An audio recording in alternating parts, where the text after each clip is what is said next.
Selamat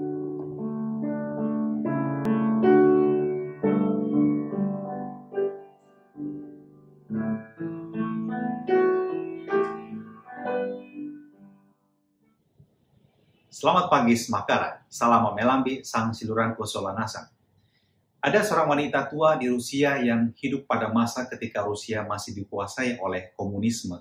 Dan sang suami yang bernama Corrie ten Boom akan datang mengunjungi dia pada malam hari supaya tidak kelihatan oleh agen rahasia Rusia waktu itu. Karena mereka beragama Kristiani dan orang-orang Kristiani berada dalam pengawasan pemerintah. Mereka tidak boleh menyebarkan ajaran agama Kristen.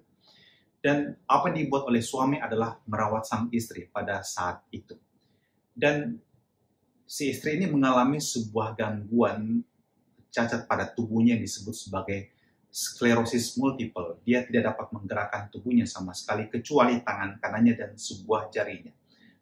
Dan apa yang dibuat adalah dengan hanya bisa mengontrol tangan kanan dan jari ini, dia akan memberikan isyarat kepada suaminya, mencium jarinya ini, dan itu merupakan isyarat. Dia membutuhkan mesin ketik. Apa yang dilakukan dengan mesin ketik? Dia akan mengetik dengan satu jari ini dan menerjemahkan buku-buku dalam bahasa Inggris ke dalam bahasa Rusia yang berbau Kristiani, yang berisikan banyak ajaran-ajaran yang indah, kutipan-kutipan Alkitab, dan itu semuanya dilakukannya dengan satu jari ini. Bayangkan, sang suami bertutur, istrinya juga seringkali mengalami kesulitan ketika harus mematukan jarinya ini di atas tuts mesin ketik, apalagi harus mengganti kertas. Dia kadang-kadang melakukannya dengan waktu yang sangat lama untuk mulai mengetik halaman demi halaman sampai selesai satu buku.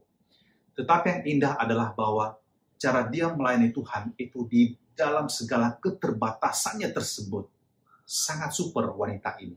Dan si suami mengatakan bahwa sang istri tidak hanya menerjemahkan buku-buku ini, tetapi dia berdoa saat mengetik. Untuk siapa? Untuk orang-orang yang akan membaca tulisan tersebut, supaya iman mereka tersentuh, supaya hati mereka tergerak untuk percaya pada Kristus. Dan waktu yang lama untuk melakukan itu bukan masalah baginya.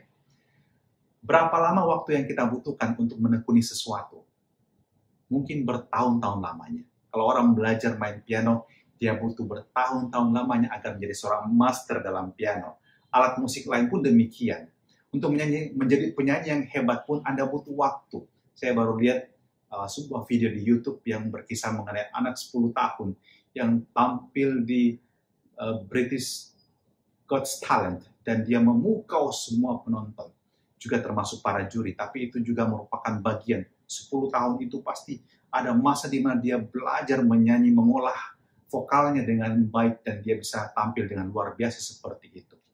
Tapi sekali lagi, seperti juga perumpamaan Injil hari ini yang bercerita mengenai seorang penabur yang keluar menaburkan benih. Ada yang jatuh di pinggir jalan, ada yang jatuh di tanah berbatu-batu, ada yang jatuh di semak duri, dan ada yang jatuh di tanah yang subur. Demikian juga sebenarnya setiap manusia di dalam dirinya memiliki 4 hal ini. Seringkali ada yang terlalu dominan, mungkin ada yang terlalu keras kepala, ada yang keras hati, susah menerima masukan. Dia dapat menjadi tanah yang tidak subur, tanah di pinggir jalan, tanah yang berbatu-batu ataupun bersemak duri. Kenapa? Banyak kekhawatiran, himpitan dunia, tawaran kenikmatan, sehingga kebaikan dalam dirinya tidak bertumbuh dengan maksimal. Tetapi juga saya sangat yakin bahwa dalam setiap hati orang ada lahan yang baik, ada lahan yang subur.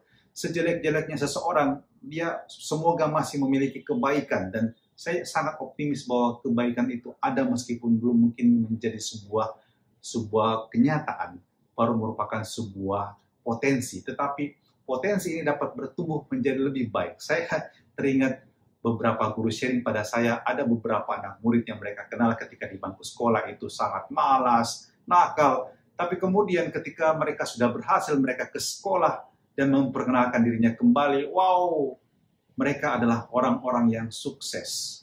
Tetapi kunci kesuksesan itu bukan karena mereka tetap tinggal nakal dan malas, tapi mereka mau berubah.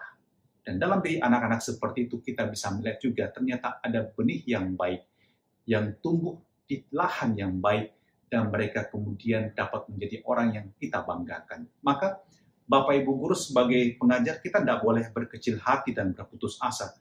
Pun kalau kadang-kadang harus berhadapan dengan anak-anak yang karakternya agak susah sedikit. Sekolah itu bukan sebuah pabrik yang ketika bahan mentah masuk, diolah sedemikian rupa, dia keluar langsung jadi produk yang siap dijual. Butuh proses, manusia bukan barang, manusia bukan materi. Kita adalah makhluk yang hidup, yang punya pikiran dan punya hati. Dan kita ini bukan sesuatu yang sudah baku, tidak bisa diubah seperti batu. Kita adalah manusia yang masih bisa dibentuk. Seperti Allah membentuk bejana tanah liat. Demikian kita juga para rekan guru dipanggil menjadi seorang tukang periuk yang dapat membantu anak-anak membentuk diri mereka sehingga kelak mereka menjadi orang yang sukses dan berhasil. Kuncinya adalah komitmen. Anda punya komitmen sebagai pengajar. Anda berikan yang terbaik setiap hari. Saya tidak akan capek mengatakan ini. Berikan yang terbaik setiap hari. Setiap hari saat kau mulai untuk mengajar secara online, berdoa pada Tuhan, Tuhan, bantu aku dengan rahmat-Mu memberikan apa yang terbaik untuk hari ini. Taburkan benih itu. Mungkin jatuh saat ini di tanah berbatu-batu, it's okay. Mungkin di semak berduri, it's okay. Tapi harapan kita tetap ada yang jatuh di tanah yang subur dan bertumbuh dengan baik. Saya akan kasih contoh satu video kecil yang saya rekam dari anak-anak. Saya minta mereka rekam diri mereka dan kirim ke saya. Mereka belajar bahasa Jerman, how to introduce themselves, and wow, ada yang sudah lumayan oke, bagus. Hallo, guten Tag. Mein Name ist Tisha Angelin Tandi. Ich komme aus Makassar und wohne in Makassar. Ich bin 17 Jahre alt. Ich bin Schülerin und gehe in die SMA Raja Wali Klasse 12. Ich spiele gerne Gitarre, höre gerne Musik. Jangan lelah. Isi kepala mereka dengan pengetahuan, isi hati mereka dengan kebijaksanaan hidup. Dan para orang tua juga jangan lelah mengingatkan anak-anak Anda, mendampingi anak-anak Anda.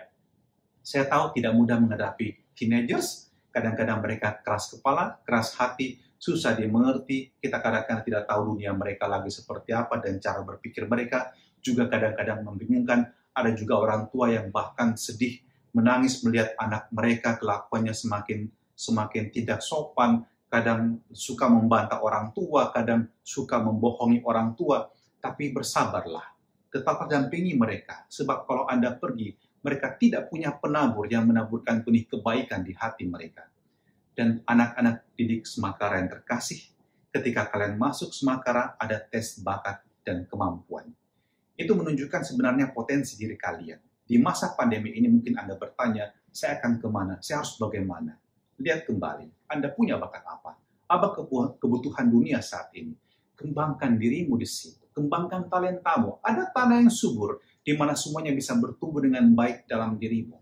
Maka, jangan biarkan dirimu seperti tanah di pinggir jalan, seperti tanah berbatu-batu, apalagi di semak berduri. Berikanlah dirimu menjadi tanah yang subur, di mana kebaikan pun bisa tetap bertumbuh setelah ditaburkan.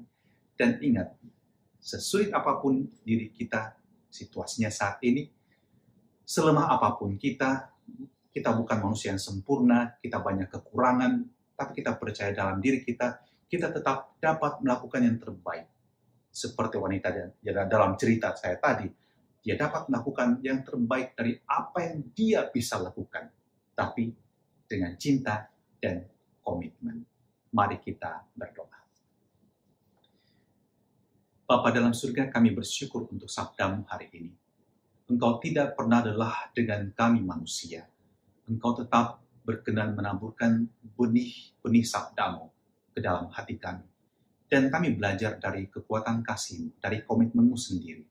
Kami tidak akan berputus asa untuk membangun hidup kami dan juga membangun hidup orang lain, agar kami pun tetap dapat menjadi lahan yang subur dan kelak menghasilkan buah yang berlimpah di dalam hidup dan pekerjaan serta karya kami sebagai pengajar, sebagai juga tentu orang tua di rumah, dan terlebih sebagai anak-anak didik Semakara yang terkasih.